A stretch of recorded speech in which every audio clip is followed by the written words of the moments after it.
we've been following the story of our next film over 3 years, and it keeps getting more and more shocking, doesn't it? Yeah, well, a self-styled church targeting the vulnerable promises cures for many life-threatening conditions, including AIDS and cancer. But the reality couldn't be further from the truth, as Dan finds out. 3 years ago, The One Show exposed a scam cancer cure called Miracle Mineral Solution, or MMS. But MMS was no magic potion.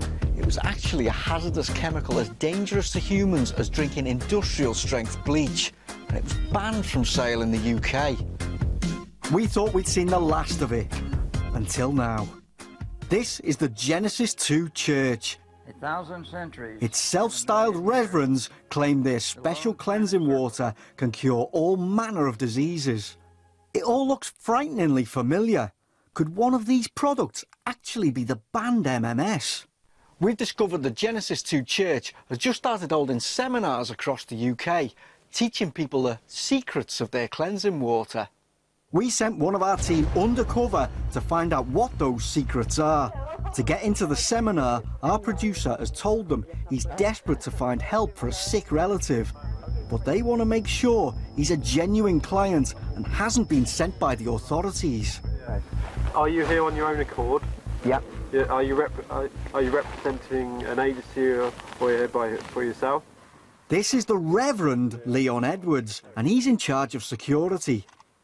Our producer is then welcomed by the organiser of today's seminar, the Reverend Mark Christopher. Remember, some of the people here have got life-threatening illnesses, and the Reverend's claims are extraordinary.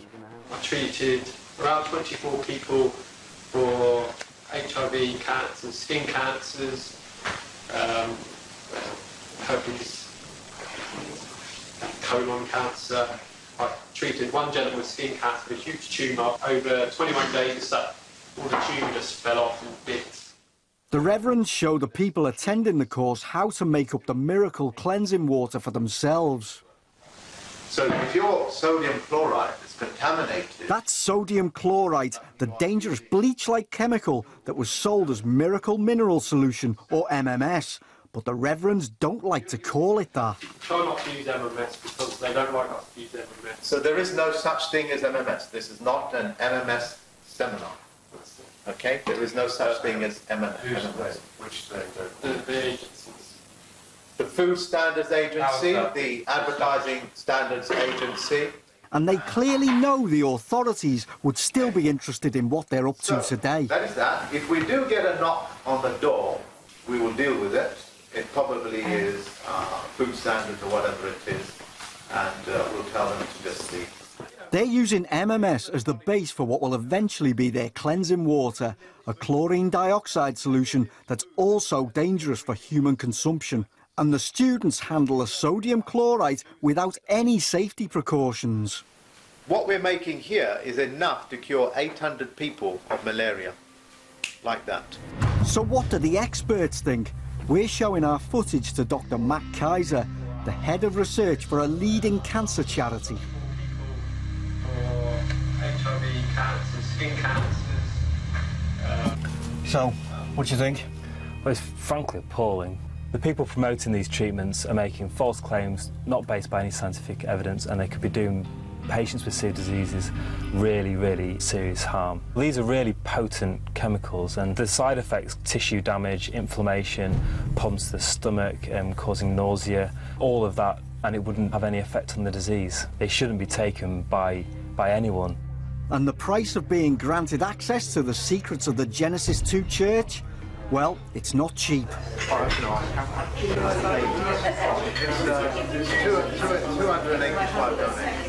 Actually, that's a compulsory donation. They insist you hand over to learn how to make something that won't make you any better and could actually do you harm. But do these ministers really stand by their claims? Coming up later, I catch up with one of our self-styled reverends to find out. Why do you tell people that drinking bleach will cure cancer? Well, there you go then. So, as Dan just said, we'll have more from him later. He's confronting there, you saw the pictures, with Mark Christopher in the street attempting to get to the bottom of this. So, look forward to that.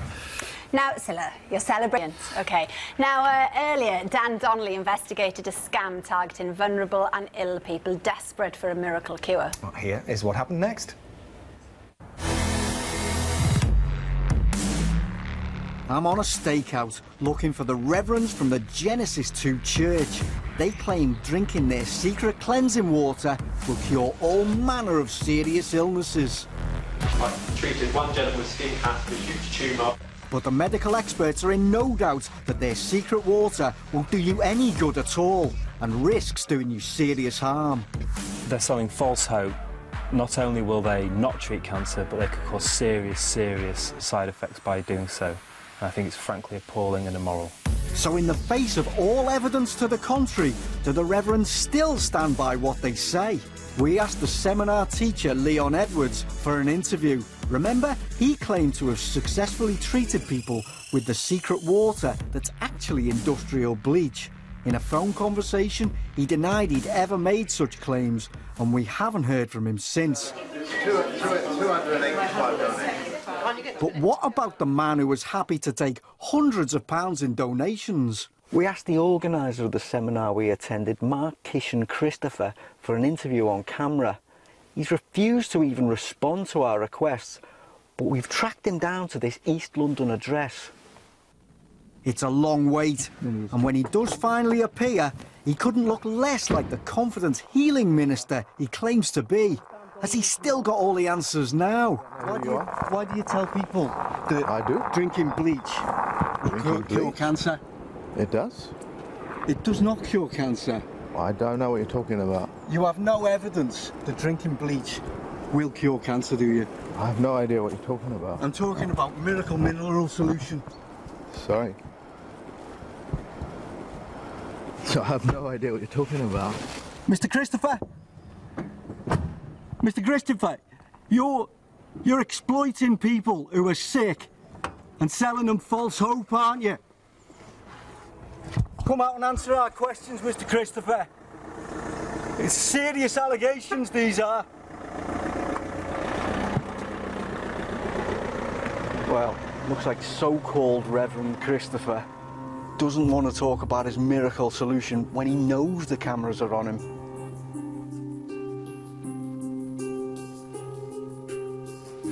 Well, there we are. Brave, actually, to go up. Hopefully that will draw some kind of line under that. Yeah, so since filming, we've also discovered Miracle Mineral Solution is still available to buy online. Yeah, well, we contact the self-professed inventor of Miracle Mineral Solution, and one of his colleagues sent us to a link on a website called Water Purification Supplies, which listed companies selling to the UK. So we're passing all of this information on to the Food Standards Agency.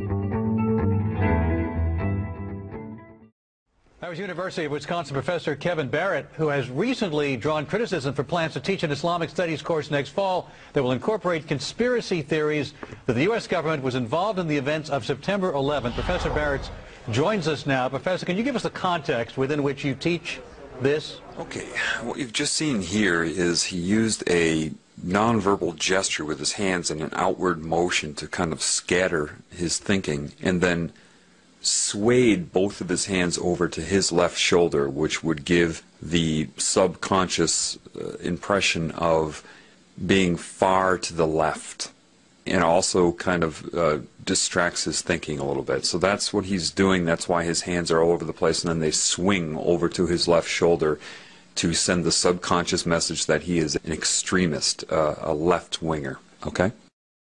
Can you give us the context within which you teach this? Well, yeah, sure. I'm teaching an introductory course on Islam, and I think it's really important to cover these contemporary political issues, and one of them is, of course, the so-called war on terror. Now, the fact is that the great majority of the world's Muslims believe that 9/11 was an inside job. But that's your opinion, right? Again, manipulation is all about timing and redirecting and trying to take control of somebody when they're speaking. Here, you see a great example of that by saying that's your opinion, even though he just stated there's a vast number of people that are waking up, even though he specifies the Muslim community. That's not true. It's all over the world. So the journalist's responsibility to misdirect his thinking and to mislead you is to follow up and say, but that's your opinion, even though he stated that it wasn't just his opinion. But it doesn't matter, because people believe what they hear from newscasters. They take in the barrage of words, and the newscaster here understands that. So if he says that, he plants that seed. Now, the fact is that the great majority of the world's Muslims believe that 9/11 was an inside job. But that's your opinion, right? You're offering your opinion that there was an inside job. Well, after studying the evidence pretty intensively for 2.5 years, I am convinced that 9/11 was, in fact, an inside job. And are students required to regurgitate that in some way in order to do well in your class? Again, more manipulation. I'm sure you caught that. Even though this very system of the world creates people to regurgitate, they will often accuse people of doing the things that they do.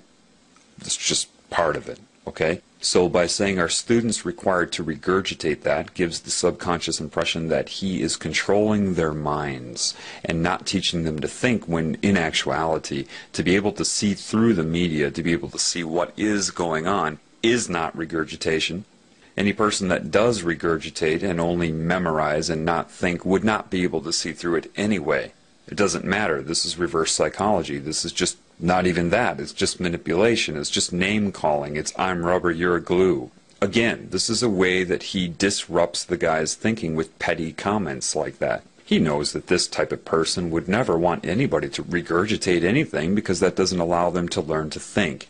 Doesn't matter. If there's an audience to this, he plants that seed again. Well, after studying the evidence pretty intensively for 2.5 years, I am convinced that 9/11 was, in fact, an inside job. And are students required to regurgitate that in some way in order to do well in your class? That's ridiculous. No, I'm not interested in making students regurgitate anything. All right, Mr. Barrett, Sean Hannity here. Do you really believe that 9/11 was an inside job? Okay, Sean Hannity. I never watched Fox News before, but within seconds of seeing this guy, you can just see that he is a snake. At least he is currently conducting himself as such. Now, this is pretty basic what he's doing. He's not giving eye contact. He's pretending to be bored with the guy's very presence. And this is a way to discredit him that way, as if he's just some sort of gnat and not even worth considering, and that's why he's purposely looking down and acting bored when he talks to him. Secondly, he uses the word believe. Do you really believe? To believe is not to know, and that's why he's stressing that. And again, you're going to start to see extreme manipulation from this Mr. Hannity. All right, Mr. Barrett, Sean Hannity here. Do you really believe that 9/11 was an inside job, not just 9/11, but Madrid and Bali and the Zakawi operation? Well, you know, actually... hang on a second. Okay. All right, so what he does is he tries to take control of this conversation right away. He insinuates something, and the professor was smart enough to catch what he was saying, and then when he tried to respond to that, he interrupts him to take control. Now, notice, and I'll point this out in a little bit, when he puts his hand up in the OK sign, you're about to learn what that really means and what they use it for. But for now, just understand that that's how they'll do it. They'll insult you while they speak and try to continue speaking before you can actually reply to it. And therefore it makes the professor look nuts. You know what I mean? Because if people don't catch this neuro-linguistic programming, if they don't catch the manipulation, you know, which comprises the majority of the audience anyway, nevertheless, if they don't catch it, then he can do that. He can take those cheap shots, and when the professor tries to correct those, then he interrupts him, says, hey, hold on, you know, and then tries to make him look rude for interrupting and take control over him and disrupt his thinking at the same time. Well, you know, actually... hang on a second. Do you believe personally that these are inside jobs, yes or no? It's not quite that simple. Okay, believe personally, that's another way to plant that into your psyche, that it is just he that believes this. And then he uses the yes or no trap, because that is, again, misleading if you can't see that. The way he twisted around that question would not allow the professor to be able to give a yes or no answer, because he injected manipulation into the question itself. So when the professor tries to say that, of course, then it puts him under pressure. The professor is smart enough to catch that, and it isn't that simple, and he understands. The professor knew, of course, what I'm telling you right now. However, time is ticking. He only has so much time on the air, and their job is to disrupt his thinking as much as possible and make as many hidden accusations as they can, and as many subconscious embeds into how to perceive the professor as they can in the short amount of time that he's on the air. And that's their only job, is to discredit and disrupt. Okay? But he did catch it. Now he has to respond to that rather than being able to say anything that matters. And that's what they do. Another good person at this is Stephen Colbert. If you watch Stephen Colbert with any of his interviews, his whole job is to discredit and disrupt. That's what he does. And you keep it moving. It's very, very petty, but these are the people that you allow to run you, okay? So know that, and that's what's going on right here. Yes or no? It's not quite that simple. I do know, I don't believe, I know that 9/11 was an inside job. Professor Stephen Jones has found residue of fermate on the steel samples from the World Trade Center. We now know that it was taken down in a controlled demolition. All right, so you believe that the buildings came down in a controlled demolition? Okay, so the professor did a really good job of identifying his manipulation by saying, I don't believe, I know. And because he was starting to get through that, Hannity interrupts him and says, I don't have a lot of time. Well, wait a minute, you just asked him a question, and now he's able to break through your manipulation, and suddenly you don't have a lot of time for the very answer to the question that you just asked. The next thing you see, he asks him, what evidence does he have? And he interrupted him giving the evidence to ask him what evidence he has. Why? Of course, he's not interested in hearing the evidence or anybody else hearing it. He's interested in interrupting him and planting another embed into the psyche that what he happens to be saying right now is somehow not evidence. It's all misdirection of focus, redirection of focus, disrupting, interrupting, gaining control, and, you know, it's this very petty, they rely on these petty techniques. Now, at the end of this, he does something that a lot of you probably aren't aware of. He does a hand gesture. He takes both of his hands and he puts them up in front of his head and then pulls them down. And he pretends he's talking about the buildings falling down. What that is I don't know what they would term it. I'm just intuitive. I'm perceptive. I can see what they're doing. That's sorcery. Sorcery is just anything that is used to circumvent the conscious mind, to control the mind. That gesture is designed to take away his zest, his focus, his power. By bringing his hands down like that, he's trying to subconsciously take away the focus of the professor, take away his power. And that's exactly what he's doing, and that's what you're seeing, and I'll play that again for you. Inside job. Professor Stephen Jones has found residue of fermate on the steel samples from the World Trade Center. We now know that it was taken down in a controlled demolition. Right, so you believe that the buildings came down in a controlled demolition, right? Well, I don't believe it. I've looked at the evidence, and the evidence is overwhelming. All right, the evidence is overwhelming to you because you're a conspiracy nut, but no, you know, actually, all of you, I ask your viewers to take... Okay.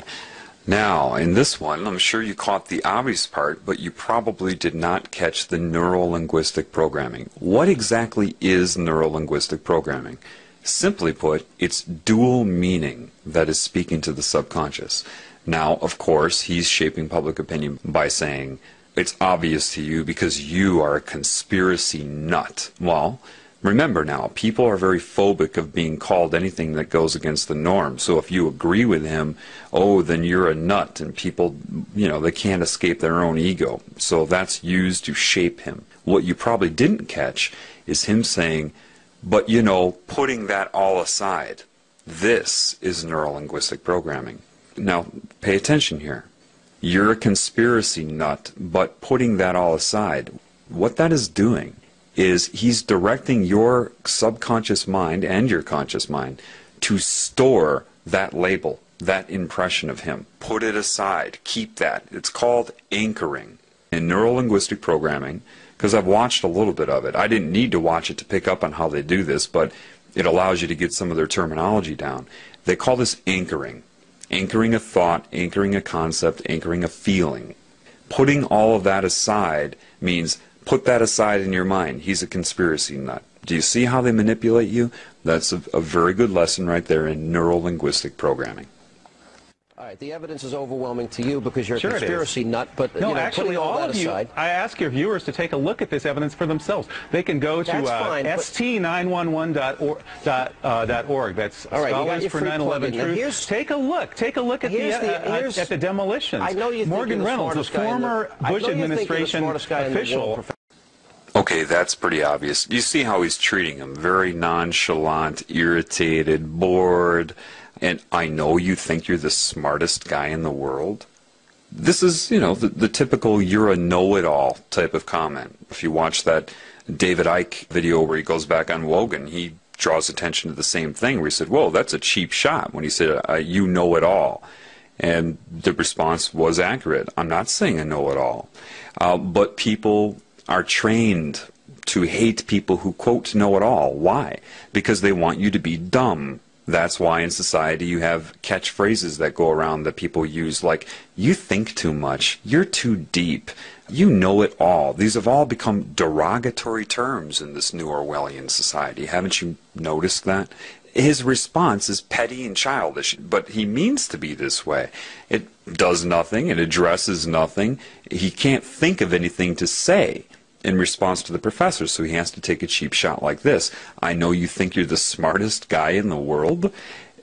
That should be obvious to you, that is just overdoing it, creating, manifesting an insult, just again for one reason and one reason only, to disrupt his thinking and to program your mind on how to view him.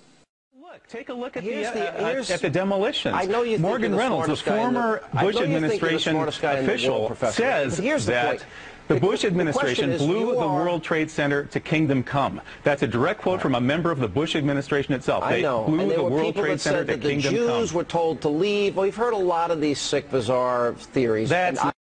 Okay, so suddenly he's an anti-Semite? When did that come about? I didn't hear him say anything about the Jews. What he's doing here is he's trying to link him to anti-Semitism. That's what they want to do. Now, anybody that's really trying to speak the truth in this world has no interest in focusing on a group or even an individual. What they try to focus on is the problem in general, outside of any group or individual that may be manifesting the symptoms of the problem. But again, what he's trying to do here is, in your mind, link the professor to being part of a hate group, someone that's going to target a group or an individual and make you link the terms sick and bizarre to the professor. He didn't say anything about the Jewish community. Nothing. So catch that. See how he's trying to link the professor to it. The World Trade Center to kingdom come. That's a direct quote from a member of the Bush administration itself. I know. Blew the World Trade Center to kingdom come. The Jews were told to leave. Well, we've heard a lot of these sick, bizarre theories. That's and I don't believe any of them, but you're allowed to believe what you want, but that's not what's at hand here. Okay, now another thing, just to make you aware, again, of just how much they're programming your mind. To you, it looks like a man that said that's not the issue at hand here. You need to start learning their language. Their language is dual meaning, which goes hand in hand with neuro-linguistic programming. The issue at hand here, what he's doing is directing the professor to look at his hand. Now, why would he have the professor look at his hand? Well, if you look at his hand right now, you see it as what you've been told is the OK sign, right? Well, let's show you what it really means.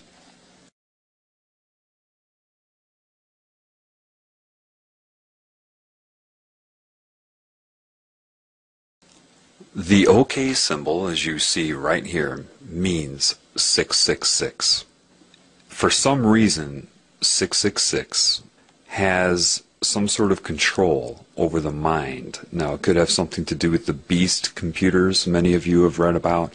It's sorcery. It is putting a hex on somebody. It is subconscious symbolism that somehow affects some people. It doesn't affect everybody.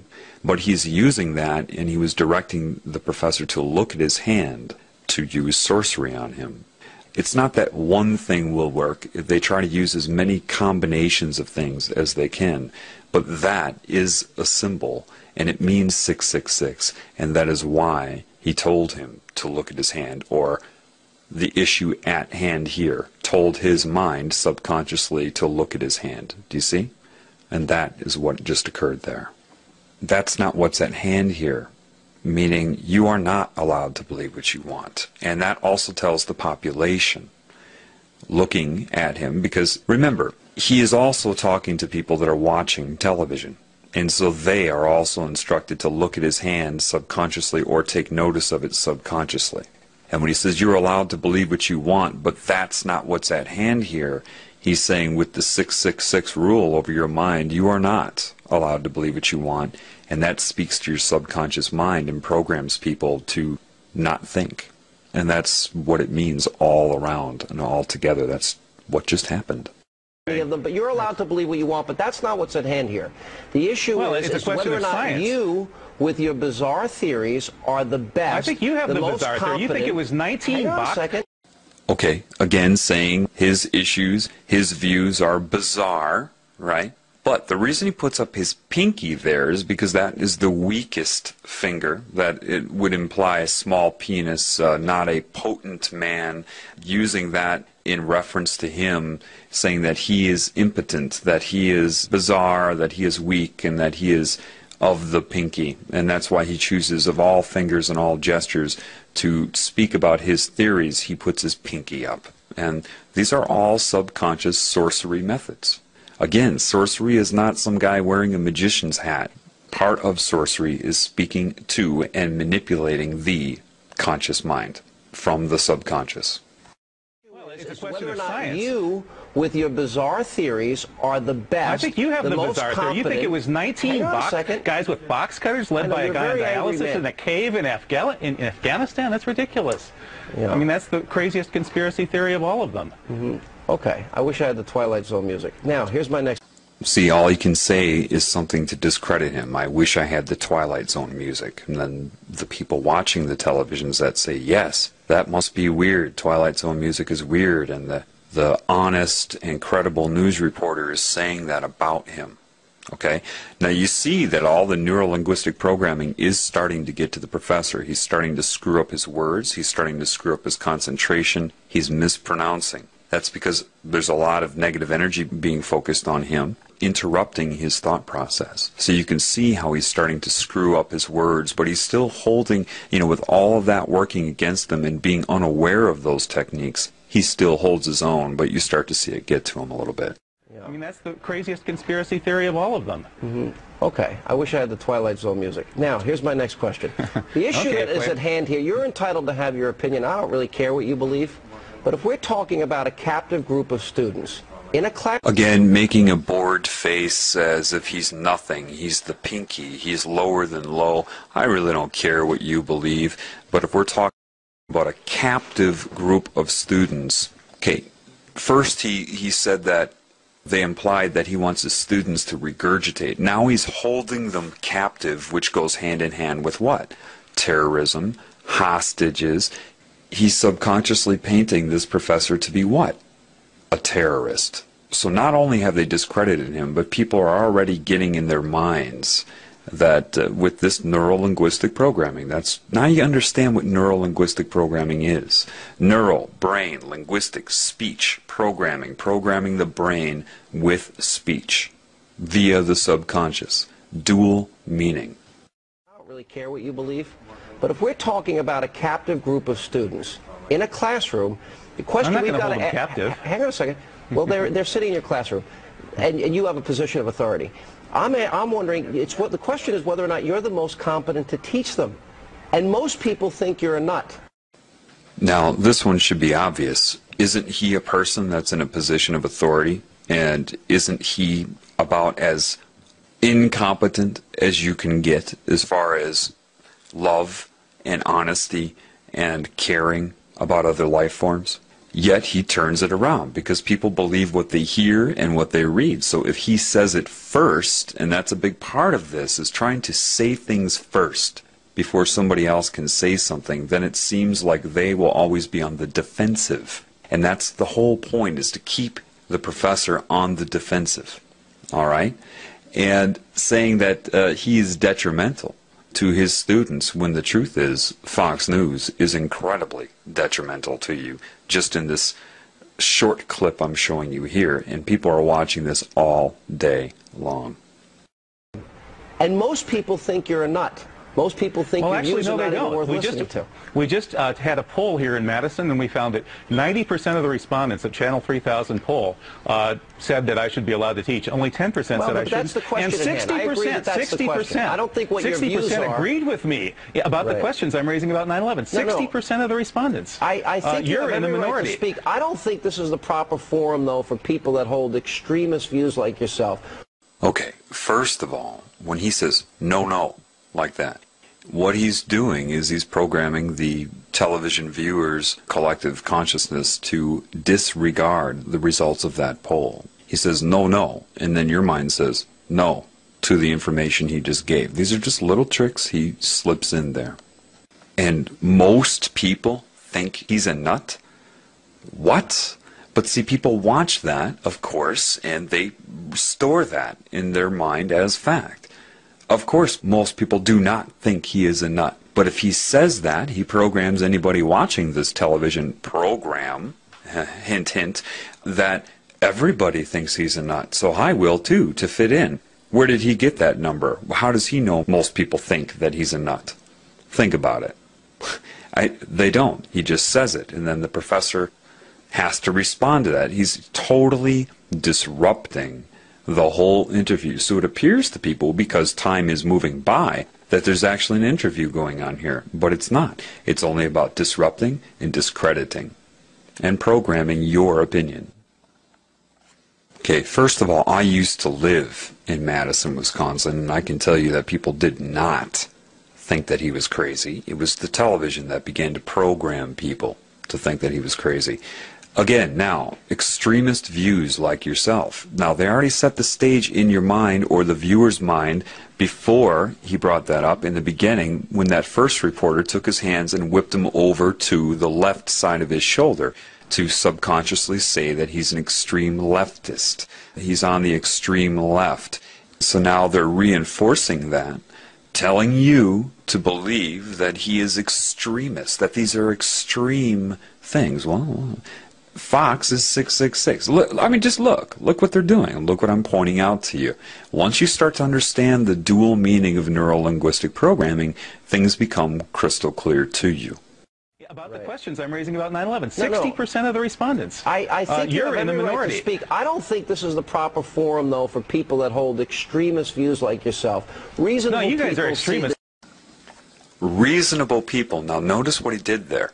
He took his hands and he gestured them towards himself and said reasonable people while pointing to himself. Therefore, your subconscious and your conscious mind is shaped to see Sean Hannity as the reasonable person.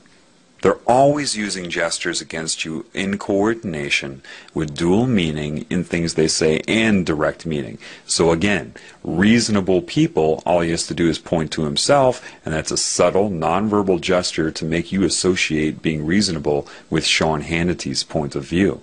He's programming your mind. So now after you have associated being reasonable with Sean Hannity, and when he says people think, he points out or opens his hand, so you are to think. See, reasonable people, he points to himself and then opens it up to you, think, you shouldn't be allowed to teach this class. We can do a better job. People will be programmed by that. Reasonable you guys people are extremists. see that Fox you are News is the biggest bunch of extremists on the planet. But reasonable people see you as an extremist, and I don't think you're the most appropriate guy to teach that class. My guess I don't think you're the most appropriate guy to be on the airwaves spewing your venom.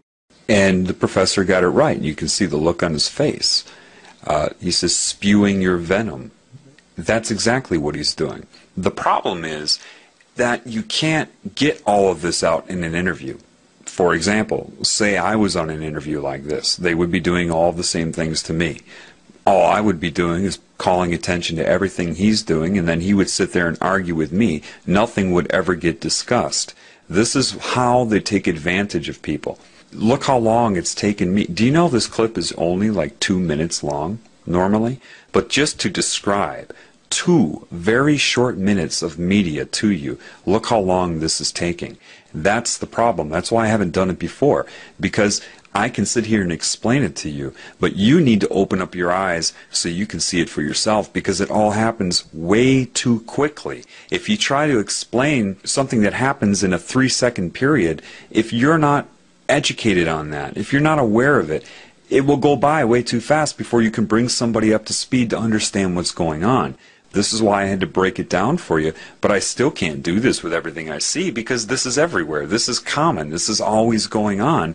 And it just, you need to educate yourself, but you need to become aware. Again, dual meaning, neuro-linguistic programming, gesturing, association of concepts and beliefs to link them, anchor them in your mind, to misdirect your perception, your beliefs, and your ability to perceive reality in general. Class, my guess I don't think you're the most appropriate guy to be on the airwaves spewing your venom throughout this country. I think you guys should be taken off the airwaves because you are the guys who are... We don't want to silence anybody. You teach and we'll do anything. Thank you, Professor. Coming up, we'll have a... We don't want to silence anybody. That's exactly what they have just done. Though you heard a lot of speaking going on, nothing was able to get out into the open. They completely took control of this poor man. And he's brave, okay, to get out there, lose his job, and to speak the truth. And they hound him like bees. They're using techniques that are hidden, that are sorcery. They're of sorcery in their nature. They're hypnotic. They're using negative energy, manipulative techniques, childish argument techniques. And so you've seen a lot of talking, but nothing got out into the open. And you see how nervous they made him. Why? Because he had to keep dealing with their techniques, and he couldn't express the truth. And this is how anybody who tries to get on the media to speak the truth is manipulated, and that's why most don't even bother. They don't bother because they would just get into an argument. I mean, what's the point? The expert that I've seen at this is Stephen Colbert. He was one of the biggest disinformation agents out there. He'll get somebody in for an interview and just completely distract, disrupt, discredit, and there is no interview. That's what I call Stephen Colbert's interviews. They're not interviews. They're Stephen Colbert using techniques to distract and discombobulate, basically.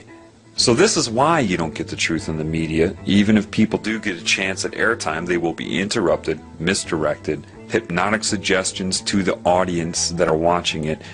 You just can't. People that know the truth won't even try.